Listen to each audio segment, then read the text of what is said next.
दोस्तों, आज मैं आया हूँ एक नई वीडियो के साथ जिसमें हम 2-3 टॉपिक पे बात करेंगे। जैसे कस्टमर की ये VRV-X है हमारा 18 HP का। तो कस्टमर की कंप्लेंट थी, जैसे लाइट जाती है आती है तो कभी कभी U4 आ जाता है और बहुत देर बाद कभी मशीन चल जाती है, कहीं नहीं भी चलती। तो आज हम इस टॉपिक पे बात करेंगे। और एक अब सर्दी आने वाली है तो हीटिंग मोड हम कैसे डालते हैं और कैसे उसको ऑपरेट करते हैं, इस टॉपिक पे बात करेंगे। तो ये इसकी कंट्रोल PCB है, देख सकते हैं आप कि इसका कोई भी बटन काम नहीं कर रहा। ये कंट्रोल PCB पूरी तरीके से बेकार हुई हुई है, ठीक है ना। ये काम नहीं कर रही बिल्कुल भी। अब कभी तो ये नॉर्मल हो जाती है, कभी नहीं भी होती। अब जैसे हमने ये इसकी सप्लाई निकाल दी है और सप्लाई चालू कर दी है, अब ये ऐसे ही अनहोल्ड होती रहेगी। ये कभी भी नॉर्मल नहीं होने की, और होएगी भी तो आधा घंटा 1 घंटे बाद नॉर्मल होएगी। ठीक है, ये इसमें प्रॉब्लम है। और मशीन चल रही है, वैसे कोई दिक्कत नहीं। अब हम इसकी ये वाली कंट्रोल PCB चेंज करते हैं। चेंज करने के बाद फिर हम इसको हीटिंग मोड पे डाल के फिर देखते हैं कि कैसे हीटिंग मोड पे डालते हैं, ठीक है ना। हमने इसकी कंट्रोल PCB चेंज कर दी है, और जब भी हम कंट्रोल PCB चेंज करते हैं तो इसकी डिप स्विच को भी सेट करते हैं। जितनी की जैसे 18 HP की है तो 18 HP के हिसाब से डिप स्विच सेट करेंगे। और जो फैक्ट्री जो मशीन के साथ PCB आती है कंट्रोल PCB, उसमें कोई डिप स्विच की सेटिंग नहीं हुई हुई होती, ठीक है ना। अगर डिप स्विच की सेटिंग हुई हुई है तो समझ लो कि ये PCB रिप्लेस हुई हुई है, ठीक है ना। ये हमने ये देखिए, अब इसके सारे के सारे बटन काम कर रहे हैं। ये देखिए सारे बटन काम कर रहे हैं इसके। अब मशीन को हमने देखते हैं कि इसमें U3 आएगा। ये देखिए इसमें U303 एरर आ गया है। अब ये ऑटो टेस्ट रन मांग रही है, ठीक है ना। अब हम इसको टेस्ट पर डालेंगे। अब फिर टेस्ट पर डालने के बाद ये 10 स्टेप लेगी, और उन 10 स्टेपों में इसमें जो भी दिक्कत होगी, अगर कोई दिक्कत होगी तो एरर आ जाएगा, अगर नहीं होगी तो 10 स्टेप पूरे होकर मशीन नॉर्मल हो जाएगी।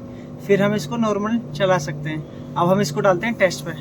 इसका जो ये सेट का बटन होता है बीच वाला, इसको हम 5 सेकंड दबा के रखेंगे। ये T0 बना जाएगा और मशीन टेस्ट पे चली जाएगी। ये देखिए मशीन टेस्ट पे जा चुकी है। अब इसके हम 10 स्टेप पूरे करेंगे। तकरीबन 45 से 50 मिनट लगते हैं उसमें। वो हम पूरे करके फिर मशीन को हीटिंग मोड पे डाल के देखते हैं कैसे डालते हैं।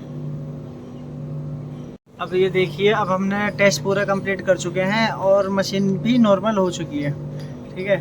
अब मशीन चल रही है हमारी। अब हम इसको डालेंगे हीटिंग मोड पे। कैसे डालते हैं, तो पहले जो हमारे VRV-3 आते थे उनमें कुछ मॉडल होते थे जिसमें CH सिलेक्टर PCB होती थी। उसमें क्या होता था, A B C होता था, तो उसको हम लूप करके डिप स्विच नीचे करके लूप करके हम अपना हीटिंग मोड पे डाल देते, ऑटोमेटिक चला जाता था। लेकिन अब जितने भी मॉडल आ रहे हैं उनमें क्या होता है, जैसे आउटडोर को हम मास्टर बनाते हैं तो हम बनाते हैं इस वाली पहली डिप स्विच से, ठीक है। अगर हमें इंडोर अगर हीटिंग मोड पे डालना होता है तो हम क्या करते हैं, इसको हम पहली जो नंबर होती है इसको हम नीचे कर देते हैं और इंडोर को हम मास्टर बनाते हैं, ठीक है। अब हम जाते हैं इंडोर पे और इंडोर पे देखते हैं कि क्या होता है जो मास्टर बनता है।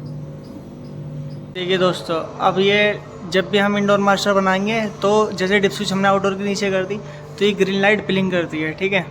अब ये मास्टर मांग रही है तो हम ये मोड का बटन, ये देखिए ये है हमारा हैंडसेट। तो इसमें ये मोड का बटन दिख रहा है आपको। ये मोड का बटन से हम जैसे ही हम एक बार दबाएंगे, ये ले लिया इसने। अब ये हमारा इंडोर है मास्टर। अब हम इस इंडोर को अगर कूलिंग मोड पे करेंगे तो इस सर्किट से जितने भी इंडोर होंगे सारे के सारे कूलिंग पे चले जाएंगे। इस इंडोर से हीटिंग मोड पे करेंगे तो सारे के सारे हीटिंग मोड पर चले जाएंगे, ठीक है ना। अब ये इंडोर मास्टर है।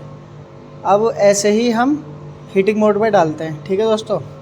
अगर वीडियो अच्छी लगी हो तो लाइक करें, कमेंट करें और चैनल को सब्सक्राइब करें। और कोई भी क्वेश्चन हो तो कमेंट बॉक्स में कमेंट करें, ठीक है दोस्तों। मिलते हैं नेक्स्ट वीडियो में।